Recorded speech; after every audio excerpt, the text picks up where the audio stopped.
Hola amigos del ADN de la historia, una vez más nos encontramos para hablar sobre eso que nos identifica y que nos hace ser quienes somos.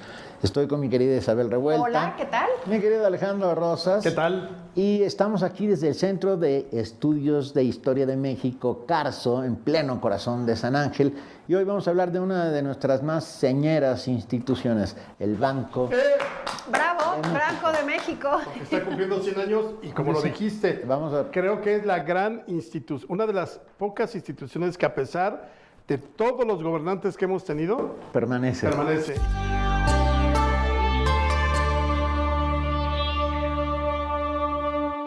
100 años, a pesar, como dices Alejandro, a pesar de esos 100 años tumultuosos que hemos visto de todo, vivido de todo, continúa como una de esas instituciones medulares, o si no es que la más, que debería de tener, que todas las naciones democráticas en el mundo tienen un banco central autónomo. Por eso festejemos esos 100 años del Banco de México. Y posiblemente no lo tengamos en el corazón, pero sí lo tenemos en la cartera. Todos tenemos, mal que bien, o una moneda o un billete hecho por el Banco Nacional de México, el Banco Central de este país. Claro. Fíjate que es muy interesante la historia.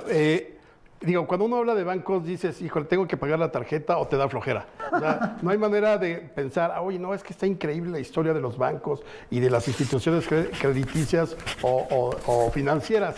Pero claro que sí hay historias, porque al final las instituciones de ese tipo están hechas por hombres y los hombres somos dados, me refiero al género humano, somos dados a tener mil historias, anécdotas y cosas locas y absurdas, ¿no?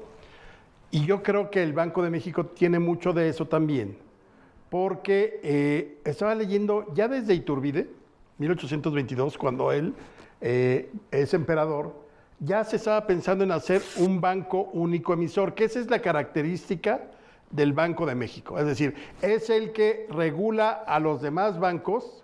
Si yo abro un banco, tengo que rápidamente ir a registrarme con el Banco de México, desde luego con leyes y todo, pero es el que me avala que puedo o no hacerlo. Sí. Es el único, hoy en día, y ahorita vamos a ver en qué momentos no fue así, pero es el único que puede ordenar la emisión de moneda. Que es importante. Ese es el medio de la... Claro. Sí, de billetes y de monedas. Claro. Sí. Por supuesto, y estamos en el 15 de agosto de 1925, tras una tumultuosa revolución donde esa emisión de billetes no tenía algo que es importantísimo para que funcione el dinero. Para que esa gran convención, no todas las convenciones o convencionalismos humanos son malos, al contrario, te dan certeza. Y si tú tienes certeza con el dinero, tienes certeza que tu producto, que tanto te cuesta producirlo, recibes un papel moneda o una moneda y tú vas a poder sobrevivir y comprar otras cosas en esa sociedad con la certeza y la confianza de que ese billete y esa moneda va a servir para comprar leche, para darle de comer a tus hijos y para tu sustento. Qué importante es esa convención y esa confianza, que tú recibes un pedazo de papel o un pedazo de metal y significa tu sustento. Por eso era tan importante que tras la revolución no se tenía esa certeza. No. Tenías billetes de Carranza, tenías billetes de Villa y llegabas tú con tus billetes y te decían... Sí. Entre otras cosas, sí, cierto. Y no tenías esa confianza o no podías subsistir, dándose un verdadero desastre en la economía y un verdadero desastre en la sociedad. Pero fíjate que es muy curioso porque exactamente la revolución desató ese caos. Porque del Porfiriato, en 1884 se crea el Banco Nacional de México, que hoy es conocido otra vez como Banamex, ya no como Citibank o Citigroup, ¿no? Era Citigroup, ajá, y sigue siendo, ahora es Banamex. Otra vez Banamex, bueno, es el más antiguo, digamos, de los bancos, fue creado en 1884, pero en ese momento, con la estabilidad financiera, económica, progreso y todo, sí había el Banco de Chihuahua, sí estaba el Banco del Bajío, sí estaba el banco de distintos lugares que podían emitir su papel moneda porque tenían el respaldo en oro, ¿no? O en oro o plata, que era muy importante. O sea, si tú no tienes las famosas reservas de las que tanto se habla en México, si el Banco Central o Banco de México, el que estamos celebrando sus 100 años, no tiene esas reservas, prácticamente estás en una crisis brutal, ¿no? O a punto de estallar en una crisis. El papel solo es papel, no es papel El moneda. porfiriato funcionó perfecto que hubiera billetes de Oaxaca o de Chihuahua o de Zacatecas y no necesariamente un papel moneda único emitido por un banco único. Claro, porque todas esas sociedades de las que estás hablando tenían un sustento, o eran las haciendas, o eran la producción de algo, y se tenía esa comunidad, decía, claro, cuando se venda tal cultivo, esto va a ser cambiado y se va a permutar por tal, ese dinero. Justo en el Banco de México, tú puedes visitarlo ahora, la bóveda, no me quiero adelantar, pero se habla de esa confianza, del primer dinero, de lo primero que empezó a circular, la sal, que por ahí viene la palabra salario. Lo que tenían era la excepcionalidad, o sea, algo que tuviera un valor para todos, que respaldara ese sistema financiero y ese sistema económico de billetes y monedas. Y en una isla polinesia, digamos, el trazo que tenemos de dinero corriente es porque una gran escultura para todos era valiosísima. E hicieron réplicas de esa pequeña escultura en piedritas. Entonces, el gran valor y esa confianza que yo le daba y tú le dabas, Benito, hacía referencia a eso. Bueno, aquí nuestros maestros fundidores de México fueron a hacer monedas, ya estamos hablando de la época del México virreinal, fueron a hacer monedas a las Filipinas. O sea, hay muchos, no sé si, no eran doblón, eran los reales famosos, que tienen los sellos quintados de Nueva España. Porque realmente se utilizó mucha moneda y eso era más importante porque decías, bueno, es que debe de tener un sustento, sí y no, porque en el porfiriato había moneda de plata. Entonces ya en sí mismo, o sea, tu moneda tenía, claro, por eso cuando viene la revolución y entonces los revolucionarios lo que hacen es, véngase para acá, se empiezan a quedar con la moneda, no el billete, para comprar en el extranjero armas y todo eso, pues obviamente cada grupo revolucionario, lo mencionaban ustedes, crea sus propios billetes. Y hay un caso muy notable, a mí me encanta, se me fue de las manos, la tuve así y por burro no la compré. La única moneda en la historia de la humanidad, hasta donde se sabe, que en la leyenda dice un muera, es el famoso Muera Huerta, que lo acuñó la División del Norte de Pancho Villa durante la Revolución contra Huerta. Y dice Muera Huerta, de un lado de la cara y el otro de Estados Unidos mexicanos, alguna cosa así. Es una moneda difícil, creo que la venden por ahí medio subastada, así baratita, te sale como en 5,000 pesos.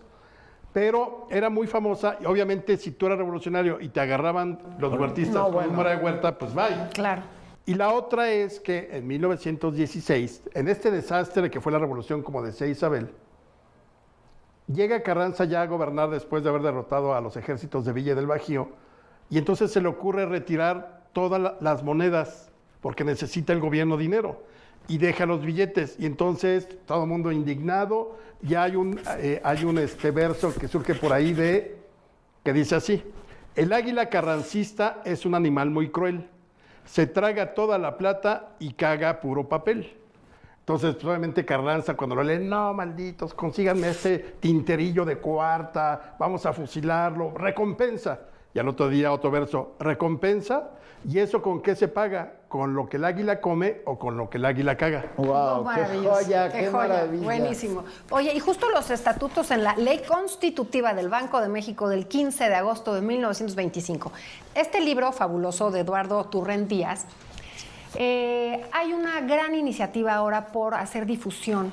Todos deberíamos de tener Un Banco de México en casa. No, deberíamos tener clases de finanzas personales desde que somos pequeñines en las escuelas. Y entonces, Sí. ¿Verdad, Benito, que vendría muy bien? Pero existe un libro maravilloso que se llama Pequeño Cerdo Capitalista. Ah, claro. Que justo habla de eso. Y es de verdad divertido, inteligente y muy bien hecho. Claro, porque uno escucha el Banco de México y, ay, a mí esas cosas son finanzas. No, es tu vida diaria, es lo que realmente te da, insisto, tu sustento. Pero bueno, entonces, en este Banco de México que ahora lo puedes visitar, que es un edificio fabuloso, precioso, de un estilo ecléctico, que está en el centro histórico, en la calle de Eje Central, y se me olvida siempre, 5 de febrero, perdón, 5 de mayo. 5 de mayo. Y Eje Central. Y Francisco y Madero. Bueno, y además es Historia de México, no, lo que les quiero decir es que puedes visitar la famosa bóveda, donde estaba la reserva y el tesoro de la nación, que eran esos lingotes de oro. Y hoy te dan un curso sobre lo que es el dinero, puedes visitar esa sucursal, cómo empezamos poco a poco a hacer conciencia de que un banco central no nada más era para nuestra vida diaria, sino, ¿qué creen? Dejarle de prestar dinero a los gobiernos. Nos costó trabajo porque no fue desde 1925, esto fue hasta finales del siglo XX. Cualquier gobierno llegaba y le decía al banco, échame las reservas, échame acá, échame para allá, y no tenían esa autonomía, que hoy por hoy es una de las grandes, pero grandes características de ese Banco Central. Hay que decir que el oro y la plata mexicana durante toda la época del virreinato fueron importantísimas para la acuñación de monedas, no solo mexicanas, sino españolas. O sea, se hizo muchas monedas españolas con el oro y la plata que venían de ultramar, desde México. Y los troquelistas mexicanos tenían mucha fama, tenían fama de ser muy puntillosos y muy perfectos en la creación de estas monedas. Estoy pensando en los centenarios, por ejemplo, ¿no? Esta moneda conmemorativa que hoy por hoy vale alrededor de 80,000 pesos. Sí, un centenario. De estas maravillosas monedas, y que si tiene una usted en casa, guárdela porque el oro sigue subiendo de valor sin lugar a dudas. Sí. Y la onza Troy. Y la plata. Esa es baratona. Esa es más barata, como de 500, 700 pesos. Pero también, ahora, es una moneda muy fuerte, justo ese peso virreinal, que además ese símbolo del peso plata del virreinato, que tenía la S de España entre las dos columnas de las que hemos platicado ya muchísimo, que es el símbolo de los dólares. Y son pesos que llegaron a la economía de Asia. En Filipinas, bueno, se mordían las monedas para que no enseñaran el cobre, ¿verdad? El oro. Y la plata también, para ver si realmente eran de ley. ¿Cómo hablamos, no? Con ese, no enseñes el cobre. 0,720. Oye, pero antes de que sigamos, vayan a romper su cochinito, saquen su lana, vamos a abrir un fondo para que apoyen a la historia y ahorita regresamos después de estos comerciales.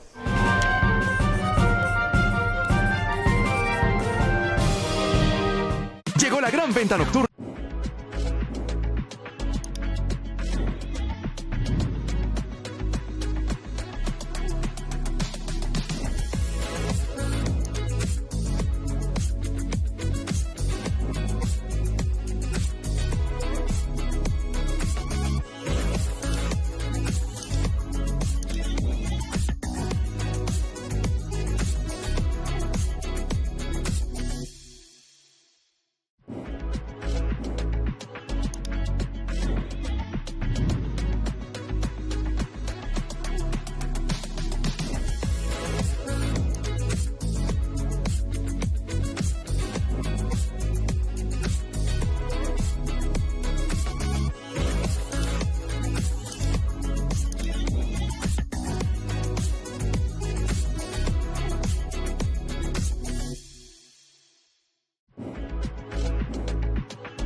Y regresamos al festejo por los 100 años de la fundación del Banco de México, que me parece que es importante mencionarlo también, que en un momento, los locos años 20, pero todavía hay mucha inestabilidad. La revolución acaba de terminar en el 17, está gobernando Plutarco Elías Calles.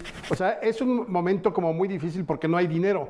De hecho, en un principio, por eso se tardó tanto la fundación de un banco único emisor, porque ya estaba contemplado en la Constitución del 17, pero no había lana, o sea, Sí. no había realmente... Circulación de moneda, No, pero más que las eso, reservas.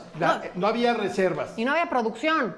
No había reservas para el banco y entonces finalmente las lograron y originalmente de broma, según cuenta Alberto J. Pani, que era el secretario de Hacienda de Plutarco Elías Calles, en broma cuenta que le decían el Banco Amaro, porque con todas las economías que hizo el general Joaquín Amaro al modernizar el ejército, ahorros por aquí, ahorros por allá, con todo eso lograron tener las reservas para fundar en 1925 el Banco de México, que además tenía, obviamente era el secretario de Hacienda ahí como el gran personaje, luego el director general y luego en lo que sería el consejo, la cabeza era un chavito de 24, 25 años. Qué bárbaro. Manuel Gómez Morín, Mira, ni más ni menos, que luego funda un partido. en 39. De hecho, él estuvo al frente ¿No más? No más. estuvo, digamos, como metidísimo del banco del 25 al 29. O sea, tratando de darle orden a toda la institución. Yo tengo una duda que de repente me surgió en esta conversación, que es, sé que en los Estados Unidos las reservas de oro se encuentran en el famoso Fort Knox, Que todo el mundo quería saltar. que todo el mundo quería asaltar y es imposible de asaltar. Pero ¿en dónde están nuestras reservas? ¿Alguien sabe eso? Sí, está en Francia. Está en Francia. Se renta una bóveda Ok. para las reservas. No sé si siga estando en Francia, porque además cambian Pero a mí de me parece sitio. eso, Mira, es ya, como ya- una realidad virtual, ¿no? es que ya no, bueno, ha cambiado tanto el mundo. De hecho, la paridad dólar-oro ya no existe, ¿no? Se rompe en los años 70. Y bueno, esto ya sería una clase de bursátil que a mí, ay, que además es muy bonita esa palabra, de bolsa. Bolsa es bursa. Y también tenemos unas bolsas aquí por eso se llama bursitis cuando tienes un dolor de Qué bueno que nos articulación. hemos desviado tanto de los 100 años del Banco de México. Sí. Perdón, volviendo a lo bursátil. Cuando tienes ahora un mundo que se explica con el dinero de Bitcoin, también es otro mundo, es complicado entenderlo. Los invito a que vayan a este recorrido, haces tu cita en la página del Banco de México y te enseñan cómo se maneja el dinero desde siempre. Esa época que a ustedes, bueno, a mí todavía me tocó, que tenías un cheque y lo ibas a cambiar al banco. Y llegabas a una ventanilla y podías hacer cantidad de actividades de tu dinero financieras con una persona, con un ser humano como tú en una ventanilla. Hoy eso ya no es, o sea, la gran cantidad de transacciones financieras se hacen en el teléfono desde tu aplicación y demás. Ha cambiado enormemente. Lo que no cambia es esa confianza. Y te lo explican muy bien en este recorrido, que puedes entrar, Benito, a esta bóveda donde muchísimo tiempo estuvo guardado el famoso tesoro, los famosos lingotes y la plata. Ya no, ahora la puedes visitar, pero nuestros lingotes de oro y demás están... Había una parte en Estados Unidos y otra parte en Francia, pero que tengo entendido que la mayor parte está rentado en Francia. Bueno, qué bueno que mencionas eso, porque obviamente se funda el Banco de México y todo el mundo, ay, no, qué bueno que ya tenemos un banco único emisor. Falso. Porque el Banco de México también nació como un banco, como la banca normal. Es decir, tú podrías tener el Bancomer, Banamex y Banco de México. Sí, todavía están las Entonces, de cajas. 1925 hasta el 32 funcionó así, pero no funcionaba bien porque nadie creía en el Banco de México. O sea, nadie creía que tuviera los recursos. Y entonces, en esos años hubo una campaña intensísima para que la gente aceptara los billetes, porque nadie quería aceptar billetes.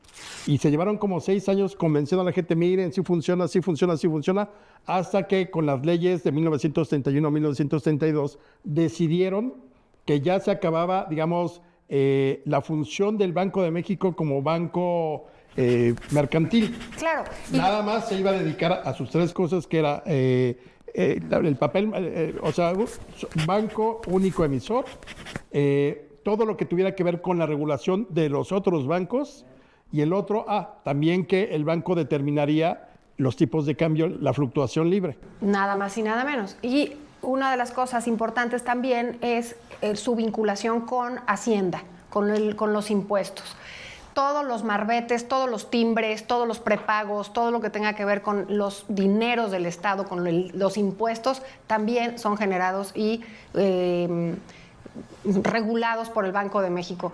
Benito, uno de los billetes más bonitos del mundo son los billetes mexicanos. De acuerdo. y las monedas, Creo ¿no? que La eso casa mismo de está diciendo moneda. ahorita el ADN de la historia en Francia. Uno de los billetes más bonitos son los franceses. Bueno, pues tenemos una gran tradición en nuestros famosos talleres de impresión, que además están vinculados a esos timbres tempranos del siglo XIX, ese primer hidalgo de 1856.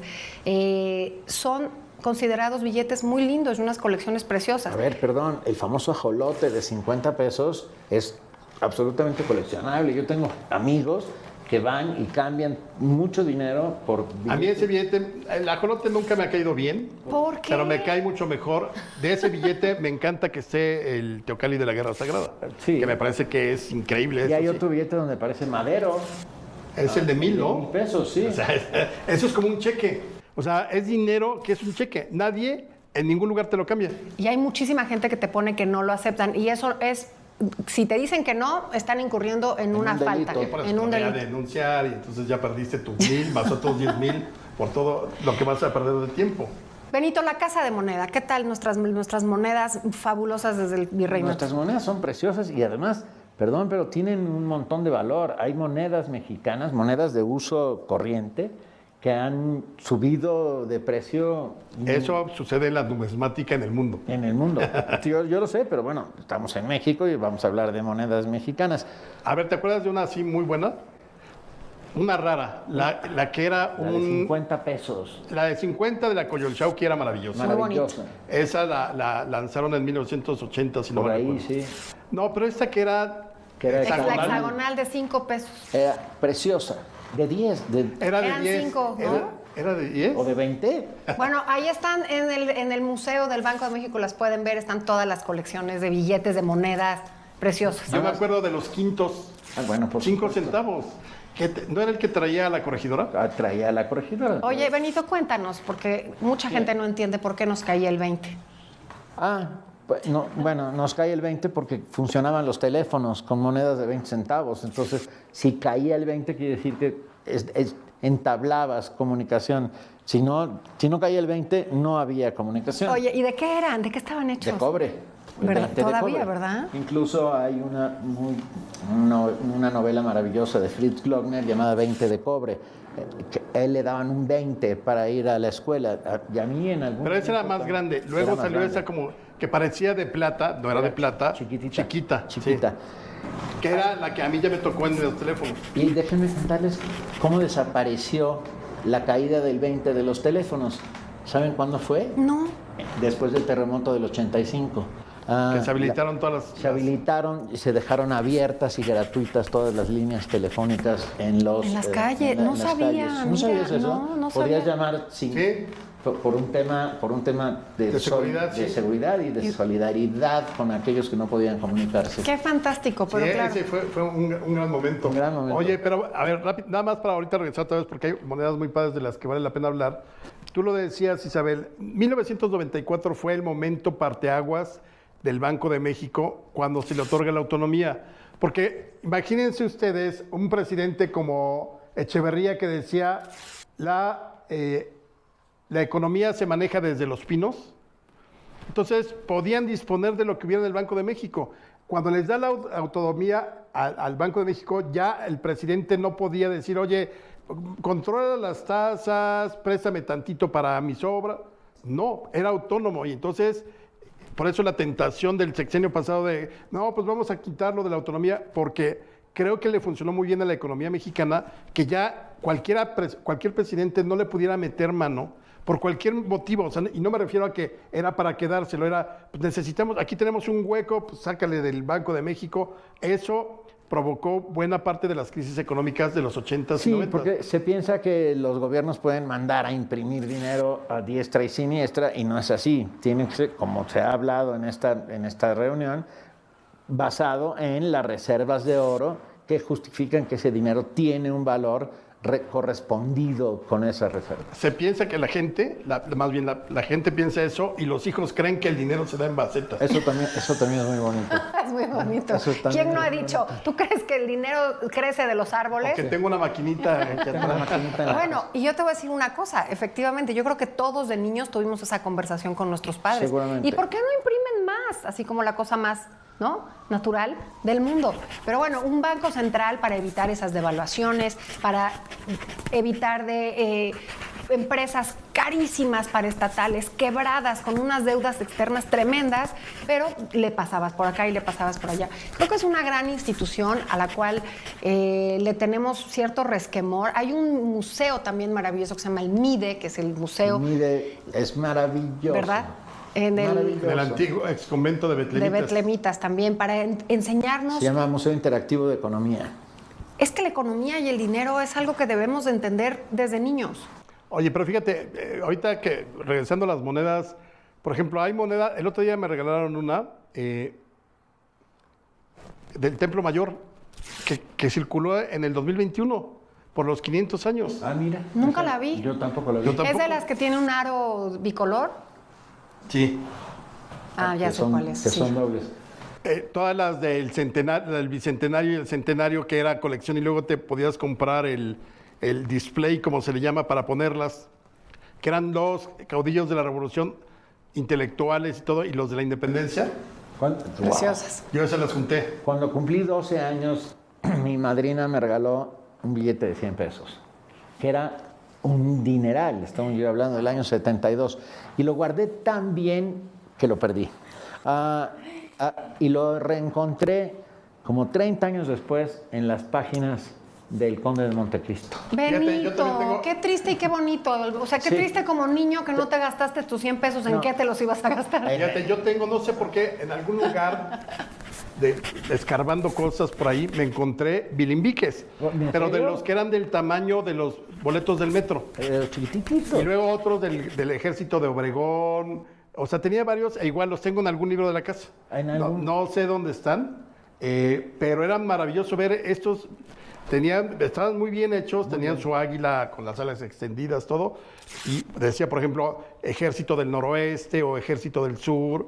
Y era maravilloso. Te dabas cuenta, solo tenían valor no solamente en el lugar, sino en el momento. Si en ese momento estaba Zapata gobernando o sus hombres tenían el Morelos. control de Morelos, ahí servía. En el momento en que se iban, te quedaste sin lana. Oye, ¿y ustedes saben lo que sucede si te encuentras en tu casa, estás construyendo y encuentras monedas enterradas?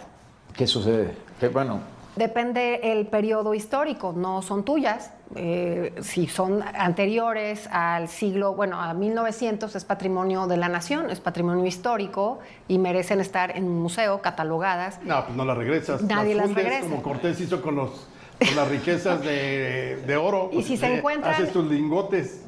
Los famosos pecios, estos hundimientos de también, cuántos pero galeones. ahí te dan un tanto por ciento en un pecio.